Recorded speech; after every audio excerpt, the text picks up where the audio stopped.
आज हम सरमायाकारी का निचोड़, तारीखी होल्डिंग्स का जायजा वाले मवाद पर जरा तफसील से बात कर रहे हैं। खास तौर पर जो ब्लैक आयरन इंटेलिजेंस फंड की कुछ होल्डिंग्स हैं ना, जिन पर वो पिछले 1.5 साल से नजर रखी हुई हैं। तो मिशन ये है कि समझें कि भाई इन सरमायाकारियों ने क्या किया और क्या ये अब भी रखने लायक है। Okay, let's unpack this. बिल्कुल। आज की बातचीत का मकसद सिर्फ अब समझें पुराने नंबर्स देखना नहीं है, बल्कि इन तारीखी होल्डिंग से सीखना है ताकि आगे के लिए बेहतर फैसले हों। ये जायजा हमें याद दिलाता है कि सरमायाकारी ना कोई एक बार का काम नहीं है, ये एक मुसलसल चलने वाला अमल है। सब्र चाहिए और वक्त ब वक्त जायजा लेना ये बहुत अहम है। सही। तो शुरू करते हैं मीज़ान बैंक से। मवाद में तो इसे बड़ा दिलचस्प नाम दिया है, सोने की मुर्गी। बताया है कि औसत खरीद कीमत थी कोई 100 रुपए और आजकल 435 के आसपास है। ये तो सीधा सीधा 336% का जबरदस्त मुनाफा। जी हाँ, कीमत में इजाफा तो वाकई मतलब बहुत मुतासिर कुन है। लेकिन अक्सर लोग ना सिर्फ कीमत के उतार चढ़ाव पर ही तवज्जो देते हैं, वो पूरी तस्वीर नहीं है। मीज़ान बैंक की मिसाल में एक और चीज़ है जो बहुत बहुत अहम है। अच्छा, वो क्या चीज़ है? मुझे कुछ याद आ रहा है, डिविडेंड का जिक्र था शायद। बिल्कुल, डिविडेंड 72 रुपए फी शेयर। अब जरा सोचें, 100 रुपए की आपकी शुरू की लागत थी, उस पर 72 रुपए का डिविडेंड मिल चुका है। ये आपकी असल लागत पर 72% की डिविडेंड यील्ड बनती है। ये तो कमाल है। 72% यील्ड? ये तो बैंक में पैसे रखने से कहीं ज्यादा है। तो क्या इसका मतलब ये हुआ कि मुनाफे के लिए शेयर बेचना ही जरूरी नहीं? डिविडेंड खुद एक बड़ा मुनाफा हो सकता है। यही तो असल बात है।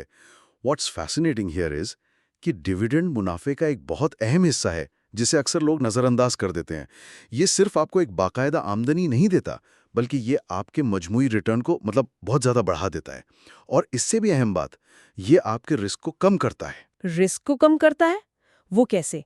जरा समझाएं। देखिए, मवाद में एक बात समझाई गई है कि जब आपको मिलने वाला सारा डिविडेंड मिलाकर आपकी शुरू वाली इन्वेस्टमेंट के बराबर हो जाए ना, तो समझें आपने अपनी जेब से लगाए हुए पैसे तो वापस निकाल लिए।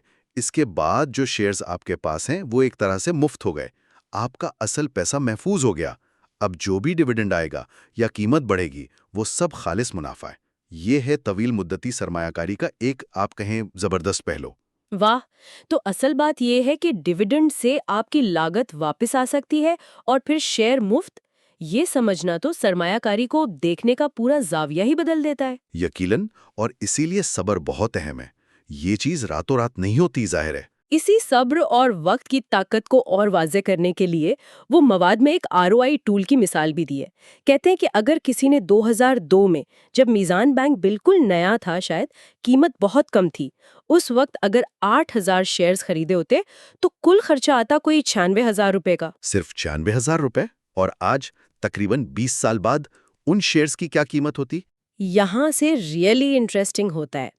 आज इन 8,000 शेयर्स की कीमत 4,15 लाख रुपए से भी ज्यादा होती। और बात यहीं खत्म नहीं होती। इस पूरे अरसे में 44 लाख रुपए से ज्यादा का डिविडेंड भी आ चुका होता। यानी 1 लाख से भी कम लगाए और 4.25 करोड़ का कैपिटल गेन और ऊपर से 44 लाख का डिविडेंड। ये हिंसे तो यकीन करने वाले नहीं लगते। ये मिसाल वाकई आंखें खोल देती है। इससे सबसे बड़ा सबक मिलता है वक्त का और कंपाउंडिंग की ताकत का। लोग स्टॉक मार्केट में ना जल्दी अमीर बनने की स्कीमें ढूंढते हैं। इसके बजाय अगर अच्छी कंपनियों में पैसा लगाकर उसे वक्त दिया जाए, तो छोटी रकम भी हैरानकुन हद तक बढ़ सकती है।